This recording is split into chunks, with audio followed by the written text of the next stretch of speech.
ብልጽግና ፓርቲ በሰባተኛው ሀገር አቀፍ ጠቅላላ ምርጫ የሚወዳደርበትን አዲስ የምርጫ ምልክትና ማኒፌስቶ ይፋ አድርጓል። ይፋ ሆኗል። ምልክታችን እንኳን ደስ ያለን፣ እንኳን ለዚያ በቃን። የፓርቲው ማኒፌስቶና ምልክት ከፍተኛ አመራሮች በተገኙበት በፓርቲው ምክትል ፕሬዝዳንቶች ነው ይፋ የተደረገው። ፓርቲው የምርጫ ምልክቱ የስንዴ ነዶ መሆኑንም አስታውቋል።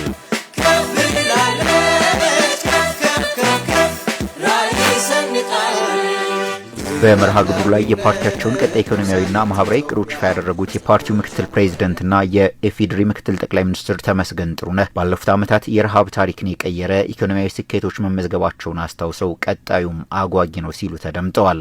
ብልጽግና ይህንን አንገት አስደፊ ስብራት እየቀየረ ነው።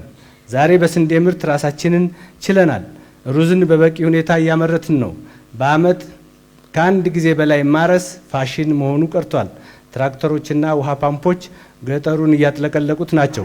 በዚሁ ከቀጠል የነገዋን ኢትዮጵያ ለማየት ያጓጓል። ስለሆነም የነገዋን ኢትዮጵያ ለማየት ብልጽግናን ይምረጡ። ከስድስተኛው ሀገር አቀፍ ምርጫ ወዲህ ብልጽግና ፓርቲ ከፍ ያሉ ውጤታማ ስራዎችን ስለማከናወኑ ያነሱት አቶ ተመስገን ጥሩነህ ይህም ኢትዮጵያን ወደ ተምሳሌት ሀገር እየወሰደ ነው ብለዋል። በስድስተኛውና በሰባተኛው ሀገራዊ ምርጫ መካከል ያለው ርቀት ያለማጋነን በአክሱም ዘመንና በ2010 ዓመተ ምህረት መካከል ካለው ርቀት ይሰፋል።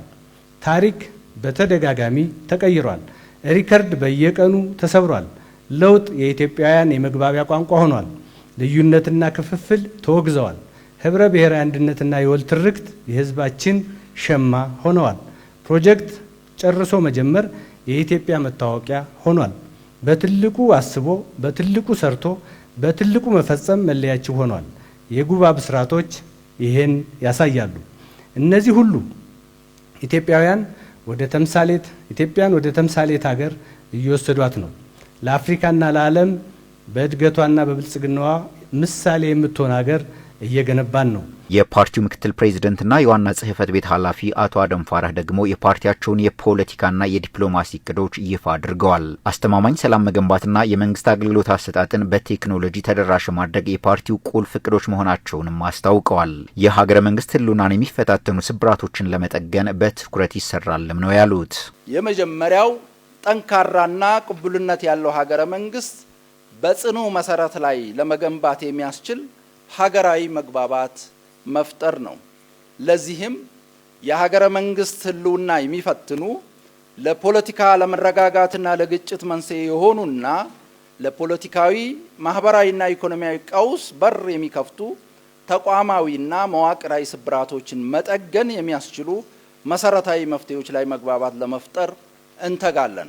ኢትዮጵያ በአፍሪካ ህብረትና በብሪክስ ማዕቀፍ ውስጥ ያላትን ተሳትፎ አጠናክሮ ማስቀጠልና ዓለም አቀፍ ተጽዕኖ ፈጣሪነትን ማሳደግ ከፓርቲው የዲፕሎማሲ እቅዶች ውስጥ ቀዳሚዎች መሆናቸውንም ምክትል ፕሬዝዳንቱ አስታውቀዋል። የኢትዮጵያ የባህር በር ጥያቄ የፓርቲው ቁልፍ ጉዳይ ሆኖ እንደሚቀጥልም አብራርተዋል። ሁለቱ ውሃዎች የኢትዮጵያ የፈተናዎቿም ሆነ የስልጣኔዎቿ መነሻ መሆናቸውን ታሳቢ በማድረግ አባይን በፍትሃዊነት የመጠቀምና አስተማማኝ የባህር በር የማግኘት መብታችንን ለማስከበር የጀመርናቸውን ጥረቶችና ያስመዘገብናቸውን ድሎች እናሰፋለን። በተለይም የባህር በር ለማግኘት ሰላማዊ፣ ህጋዊ፣ ዲፕሎማሲያዊና የጋራ እድገትና ፍትሃዊ ተጠቃሚነትን መሰረት ባደረገ መንገድ የጀመርናቸውን ጥረቶች በማስፋት ኢትዮጵያ አስተማማኝ የባህር በር ባለቤት የምትሆንበትን መንገድ ለማመቻቸት ጠንክረን እንሰራለን። ምርጫውን ካሸነፈ በቀጣይ 5 ዓመት በ15 አምዶች የተዋቀረ ኢትዮጵያዊ ብልጽግናን ለማረጋገጥ እንደሚሰራ በፓርቲው ማኒፌስቶ ላይ ተገልጿል። ኢትዮጵያን ወደ ተምሳሌት ሀገር በሚል መሪ መልእክት በሰባተኛው ሀገር አቀፍ ምርጫ እንደሚወዳደርም ፓርቲው አስታውቋል።